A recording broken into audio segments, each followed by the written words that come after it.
Welcome to another edition of the Dementia Care Partner Talk Show. Now, here's dementia care expert Teepa and your host, Greg Phelps. Hello and welcome to the Dementia Care Partners podcast series brought to you by Positive Approach to Care. I'm your host, Greg Phelps, along with Teepa. And Teepa, our topic today is how can we rid ourselves of the stigma of dementia? Wow, where do we start with that one? I mean, we've come a long way since it was labeled, what was it, organic brain syndrome? That was back in the, 60s, 70s? 60s, yeah, early 60s, 70s, yep. She's got the or before that, Grandma's got the hardening of the arteries. Grandma's got the hardening of the arteries. She's got that old timer's disease. So is there still a stigma, Teepa, or have we evolved more than that now? Oh, I wish I could say, but if you talk to anyone who's living with dementia, it's like, yeah, no, there's huge stigma. And, and there's stigma that is deep and wide. And there's, there are biases where you really just go, human rights are sometimes, I sometimes question whether or not we're really sort of adhering to human rights.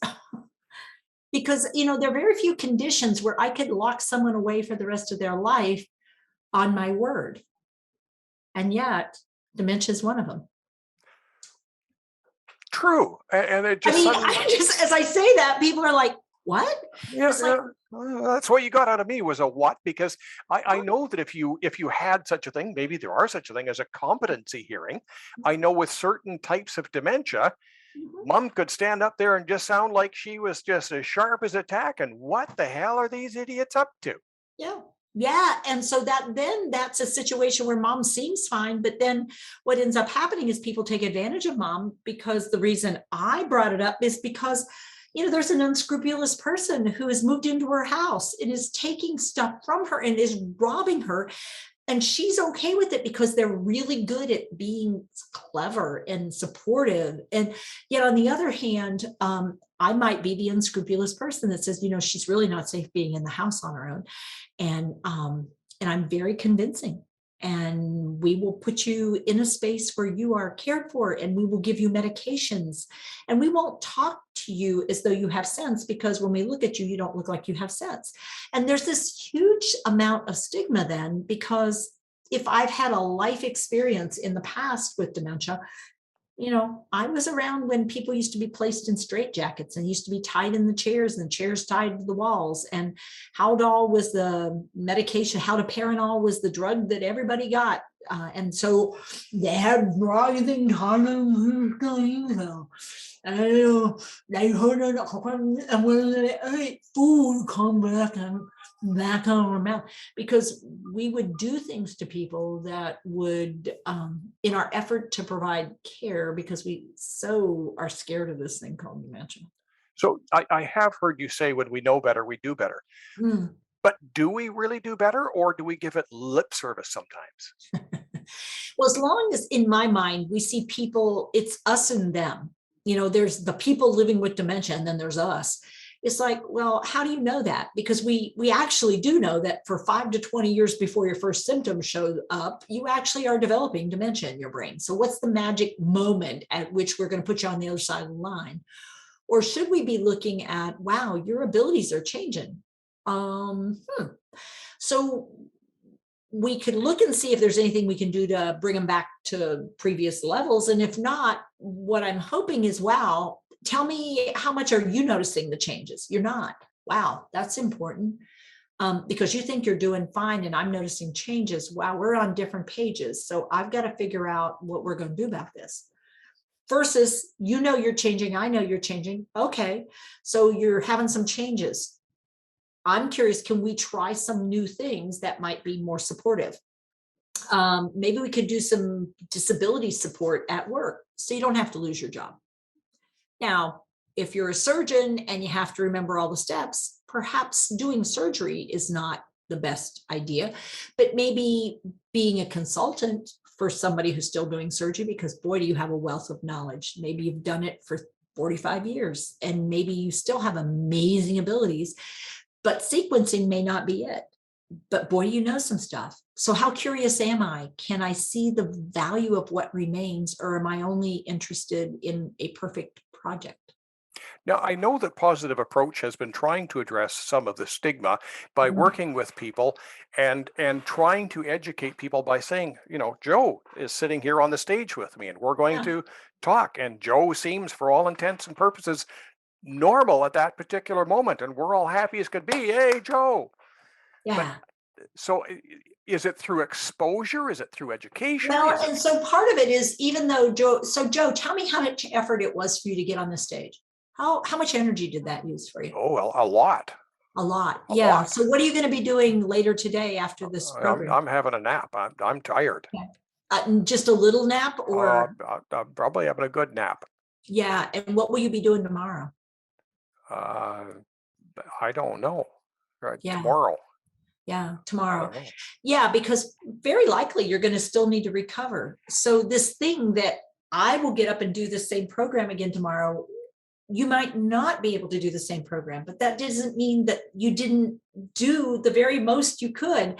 And so, am I going to label you as less, or am I just going to say, wow, thanks for doing what you did? That must have been a lot of work.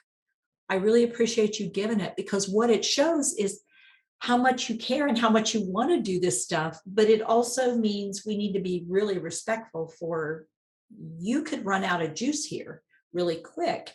And in that moment, do I want to say, oh, see, there comes the symptoms? Or do I want to say, wow, we got a couple options here, Joe. You can do that really demanding thing and then have to recover for 2 days. Or we could try not to put so much demand on the front end, and you might be able to sort of run more in the middle, but with less variation. Here's the thing that's really important. Which would you rather do? Yeah, I think most It's people would not my choose. job. you know, this, I know what's best for you, Joe. And it's Mhm. like, you should pick this. And it's like, Joe, which would you rather? And let's try it. And let's see how it goes for you. And let's see if you still want it after we try it. The human body and the human mind is remarkable because you see people rally when the family gathers. Sometimes, the end is near, and the person rallies to be with the family in physical and You're in all here. spirit. This is the very first time you've all gotten together, and I never thought this would happen again. And suddenly my brain goes, oh, wow. And I've actually cleared out all the trash. I haven't eaten and drinking anything. Eaten and drinking. Is that right? I didn't have anything to eat and drink in a good bit. And so all of a sudden I have clarity, because I'm not staying here long. But boy, in that moment, can we have remarkable moments. But only if people show up. And if you think, oh, what's the point? She doesn't even remember who I am. Well, many days I may not, but never underestimate the power of the human brain and the human body, because sometimes, you cannot predict. And so why sit in judgment and instead be in the moment? If people need more information Mhm. on the brain and what sort of things they should know as they sort of start the journey, if it's a couple or a family member, where can they go to get information on that? Yeah, well, we have a page that's designed specifically for people living with dementia. And it says, I think I might have dementia, or I don't know if I have dementia. I'd like to meet other people who are living with this new normal. We have a whole page that is designed, and of course, everybody's welcome to come and check things out. And then we have pages like, I'm a family member and I need help. Okay, well, here's some things, but also get up with us, because maybe we can be helpful.